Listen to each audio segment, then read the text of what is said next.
এই ট্যাংটা নিয়ে উনার গাড়ির সামনে পড়ার পরে উনি হাই হ্যালো বলছে, আমার মেয়েকে বলছে এটা বিচার হবে। আমরা সোশ্যাল মিডিয়ায় দেখছি যারা যারা কত সোশ্যাল মিডিয়ার লোকগুলা এগুলা কিন্তু সব স্ক্রিনশট আমরা রাখছি। এই ফুল লাইক তারসেরা পাগলটাকে নিয়ে কিছু বলার নেই, কারণ এই মহিলাকে নিয়ে কিছু বলতে আমার রুচিতে আসে না। তবুও আমি আজকে একটা কথা বলবো, কারণ এই তারছিরা কি কোন হসপিটাল কি কোন পাগলাঘাট থেকে নিয়ে আসছে আমি জানি না। আমার মনে হচ্ছে জেল কাস্টারি থেকে কোনো মতে ছুটে এসেছে।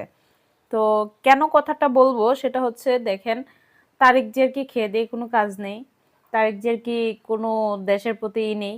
সে তার বিচার করবে। সে নাকি বলেছে তার যে রোস্টগুলা করেছে, রোস্ট নয় তো, ওই রোস্টগুলা যারা যারা করেছে ওই রোস্টদেরকে স্ক্রিনশট দিয়ে রাখছে তারেক জিয়া। এটা কি কোনো কথা হলো?